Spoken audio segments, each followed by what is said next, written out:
주님께서 여러분과 함께 또한 사제의 영과 함께 마테오가 전한 거룩한 복음입니다. 주님 영광 받으소서. 예수님께서 성전에 가서 가르치고 계실 때 수석 사제들과 백성의 원로들이 예수님께 다가와 말하였다. 당신은 무슨 권한으로 이런 일을 하는 것이요? 그리고 누가 당신에게 이런 권한을 주었소? 그러자 예수님께서 말씀하셨다. 나도 너희에게 한 가지 묻겠다.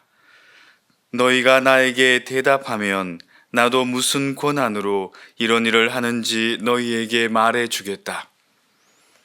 요한의 세례가 어디에서 온 것이냐? 하늘에서냐? 아니면 사람에게서냐? 그들은 저희끼리 의논하였다. 하늘에서 왔다 하면 어찌하여 그를 믿지 않느냐 하고 우리에게 말할 것이요. 그렇다고 사람에게서 왔다 하자니 군중이 두렵소. 그들이 모두 요한을 예언자로 여기니 말이요. 그래서 그들이 예수님께 모르겠소 하고 대답하였다. 그러자 예수님께서 그들에게 말씀하셨다. 나도 무슨 권한으로 이런 일을 하는지 너희에게 말하지 않겠다. 주님의 말씀입니다. 그리스도님 찬미합니다. 네, 찬미 예수님. 찬미 예수님. 네, 오랜만에 여러분들을 뵙습니다. 예전에 토마스 머튼 강좌를 통해서 함께 했었는데 오늘은 평화방송에서 미사를 이렇게 함께 하게 되었습니다.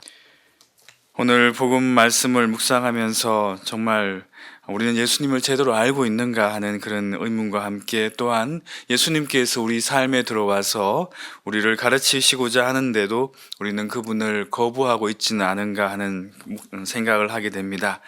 오늘 복음에서 당신은 무슨 권한으로 이런 일을 하는 것이요? 라고 수석 사제들과 원로들은 예수님께서 성전에서 가르치시는 그 권한에 대해서 따집니다. 성전에서 가르칠 수 있는 권한은 자신들한테 있는데 왜 자신들의 영역에서 활동하느냐라고 따지는 것이죠. 그들은 예수님이 신약의 새로운 성전이심을 알아보지 못했던 것입니다. 그 누구보다도 성전에서 가르치실 권한이 있으신데도 그것을 깨닫지 못했던 거죠.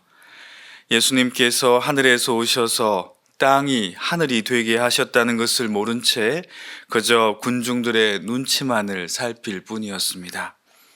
하느님의 자리에 자신이 있고자 했기 때문입니다.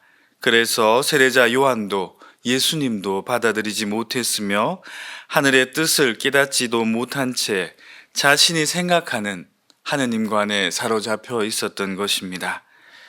그런데 가만히 묵상해 보면 이런 모습은 지금 우리 안에도 있다는 생각이 듭니다. 우리 역시 나의 삶의 영역에 다른 사람들이 들어와서 나의 자리가 위태로워짐을 느낄 때 수석 사제들이나 원로들처럼 그 고난을 따지고 있지는 않은지요. 세상살이에 자신의 지위나 위치를 보존하는 것에 대한 문제는 뒤로 하더라도 우리의 영적인 영역에서도 예수님께서 당신의 새로운 가르치심을 우리에게 주시고자 하지만 우리는 그것을 제대로 받아들이지 못할 때가 많은 것 같습니다. 때로는 그것이 하늘에서 온 것임에도 불구하고 자신에게 손해가 오지는 않을까 혼란스러워하기도 하죠. 그분께서 우리 마음의 성전의 주인이 되시어 우리를 가르치게 해야 하는데 세상의 다양한 소리에 지나치게 귀를 기울일 때도 있습니다. 심지어 내 생각과 다르다고 그분을 내 마음의 성전에서 쫓아내려고 할 때도 있습니다. 그럼 어떻게 하면 그분을 내 마음의 성전에 모시고 그분과 함께 살아갈 수 있을까요? 어떻게 하면 그분께서 내 마음의 성전의 주인이 되어서 나와 함께 살아가실 수 있을까요? 그 해답을 찾기 위해서 먼저 재미있는 이야기를 한 가지 들려드리겠습니다. 아내의 사진을 항상 지갑에 넣어 다니는 친구가 있었습니다. 그래서 놀라운 마음으로 친구에게 물었습니다. 자네는 중년이 넘었는데 아직도 아내를 무척 사랑하나 봐. 그렇게 큰 아내 사진을 지갑에 넣고 다니는 걸 보니. 그러자 친구가 대답했습니다. 난 힘들 때 아내의 사진을 꺼내서 보며 이렇게 다짐을 하게 된다네. 내가 이 여자하고 살았는데 뭔들 못하겠어 앞으로. 힘내자 힘 라고 고백했다고 합니다. 근데 아내 역시 남편의 사진을 가지고 다니며 힘들 때마다 꺼내보며 이렇게 속으로 말했다고 합니다. 내가 이놈도 인간 만드는데 뭔들 못하겠어. 그래 힘내자 힘. 물론 대부분의 부모들은 자녀들 혹은 가족들의 사진을 보며 그 관계를 다시금 상기하죠. 그리고 힘을 얻고 다시 새로운 결심을 하게 됩니다.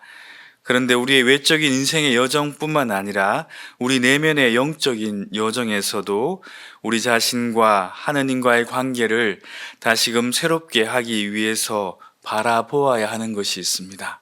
뭘까요? 그렇죠. 예수님입니다. 그죠?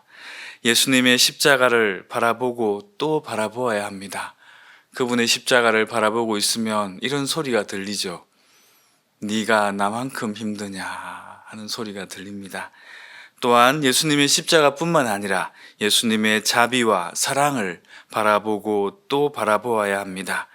그렇게 예수님의 자비와 사랑을 묵상하다 보면 우리 내면에 가득한 편견과 아집, 오만과 집착의 마음을 제대로 바라볼 수 있게 됩니다. 그리고 주님의 은총으로 우리의 마음은 비워지고 겸손과 순종, 사랑과 용서로 채워짐을 체험하실 수 있을 것입니다. 그렇게 날마다 예수님을 바라보며 그분의 더 큰 사랑에 의탁하며 비워진 우리 내면의 성전에 주님을 모시고 그분의 가르침을 들으며 살아갈 때 주님의 성령과 함께 우리는 자연스럽게 사랑하는 게 특별한 게 아니죠. 이제는 자연스럽게 사랑하게 되고 또 고통을 이겨낼 수 있는 힘도 얻게 될 것입니다. 그래서 더 이상 내가 이 사람하고 살았는데 힘내자 힘하며 다른 사진을 보는 것이 아니라 주님을 바라보며 주님께서 나를 이토록 사랑하시는데 내가 뭔들 못하겠어. 힘내자 힘 이라고 고백하게 될 것입니다. 주님께서 나와 함께 사시는데 뭔들 못하겠어. 힘내자 힘 이라고 말하며 믿음과 희망으로 살아가게 될 것입니다. 나아가 나의 남편이나 아내 또 혹은 자녀들이 내 사진을 바라보며 이렇게 말할 수 있으면 좋겠습니다. 엄마가, 아빠가 혹은 남편이, 아내가 나를 이토록 사랑하고 있는데 내가 뭔들 못하겠어. 힘내자 힘. 그럼에도 불구하고 우리는 더 사랑하고 더 많이 이해하고 더 많이 용서하며 기쁨과 감사로 살아가는 우리 모두가 되시기를 빕니다. 힘내십시오. 주님께서 우리와 함께 하십니다. 아멘.